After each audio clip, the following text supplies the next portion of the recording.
So I finally got myself a net set up in my garden, and we're going to use this net to talk about strike, and I'm going to show you 3 practice methods that you can use at home in your garden to help you develop and work on your strike.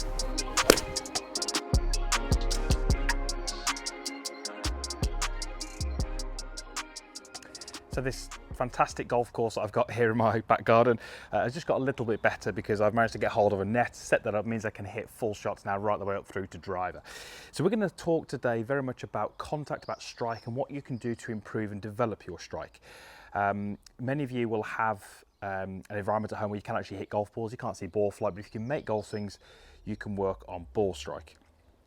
So in this particular video, the lesson plan really is to show you 3 ways to improve your strike, 3 different practice methods. If you can work through those over the next few weeks, it's really going to leave you in a much better place when those courses do reopen and you can get back out there to play.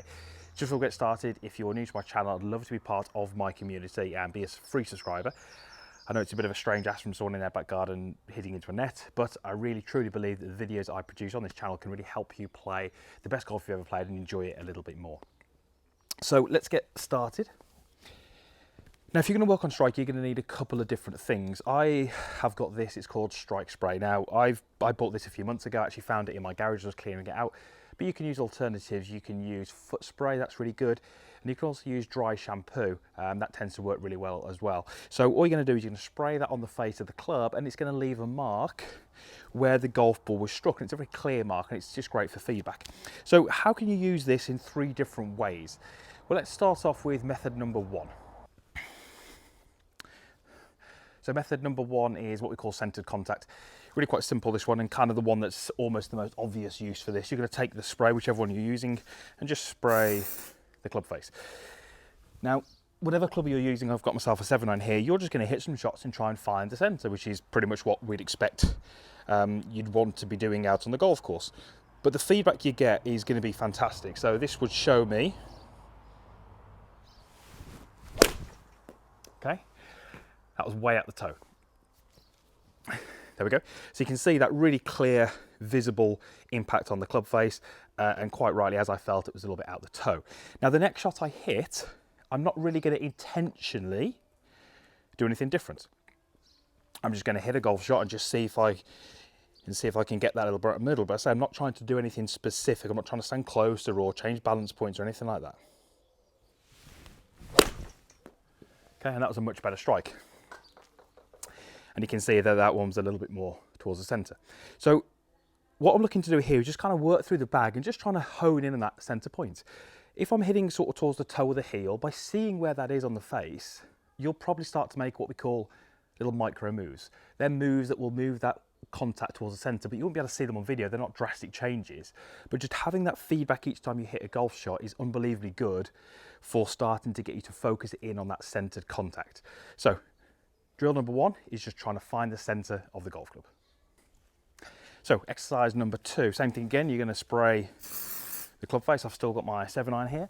Now, ball striking is, for me, it's down to 2 things. It's partly technique, you know, it's how you set up, it's how you swing, it's what you do in terms of your technical side of things.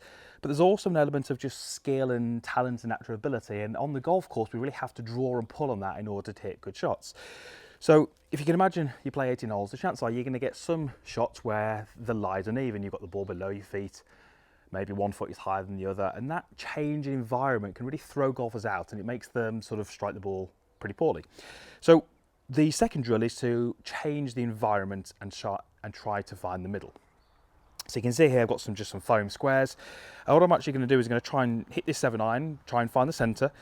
But because of the way that I've set myself up, I feel a little bit uneven. I'm trying to replicate some of the things that would happen on the golf course. So certainly at setup that feels a bit strange, but my job is to still see if I can find the center.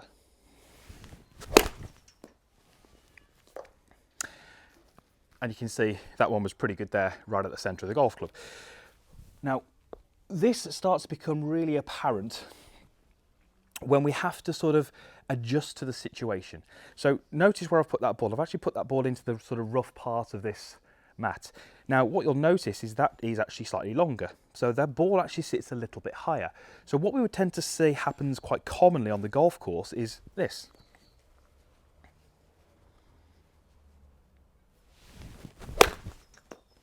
Okay, golfer hits the golf ball into the rough. The ball sits a little higher, and it's still a bit harder to see because it's taken off a lot of the powder there. But this was the contact point on that shot, almost towards the top few grooves of the golf club. Because the ball was sat up much higher, golfers don't tend to see, adjust and make the required changes. So when we talk about changing the environment, you can change your stance. So I got myself slightly uneven there, or you can sit the ball a little higher, because that's the situation you would find on the golf course. You could potentially put the golf ball into this hole here, which is designed for the tee of the driver. So that's more kind of maybe the ball sitting in a slight depression. So you're just trying to create situations that replicate what would happen on the golf course. And so we're starting to create some variability in where you're standing, how you're setting up, trying to put yourself out your comfort zone and still see if you can find the centre, because that's what the golf course will do to you. It'll put you out your comfort zone and asks you questions that you don't feel particularly comfortable answering. And the third thing that you can do to really work on your ball striking is what I call own the strike. I've taken driver here. You can do this in any golf club, but driver's probably going to be a little bit easier for me to demonstrate. Spread the face again as we've done with all the other clubs. And I've just used a T-peg and just put two lines, a vertical line and a horizontal line. So effectively I'll split that golf club into 4 areas: low toe, low heel, high heel. And without changing my setup, so I want to stand to the ball the same every time, I'm really going to try and hit a golf shot from each of those 4 sections of the golf club. A little bit more difficult with the high than with an iron. So with an iron, you might be looking at more just kind of toe, center and heel. But what we're really trying to do is just get a really good awareness of where that golf club is through the whole golf swing, trying to feel it, get a bit more sense of it, and ultimately gain control over where that golf club is delivered to the ball. The number of golfers that I see who come in and say, I'm striking it from the heel, I'm striking it from the toe, or it's a bit low in the face, a bit high in the face.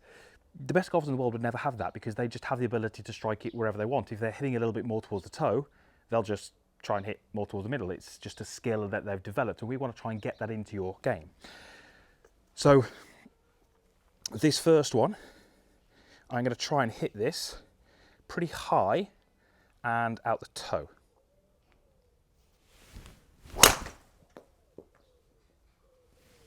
And I've got a feeling that was right at the middle. Not very good.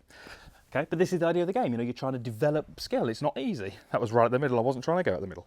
So let's try and go low out the heel.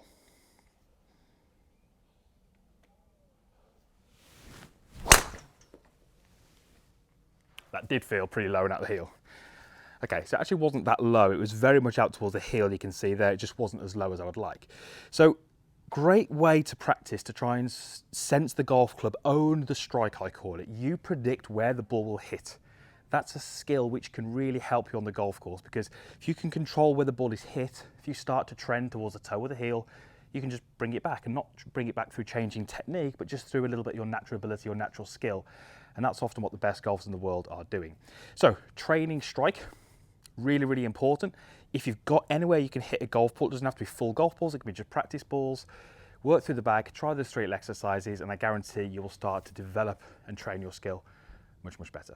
Thanks so much for watching. Really hope you enjoy that content, and thanks for watching. Really appreciate your views. It's a difficult time. Many of us can't get onto the golf course.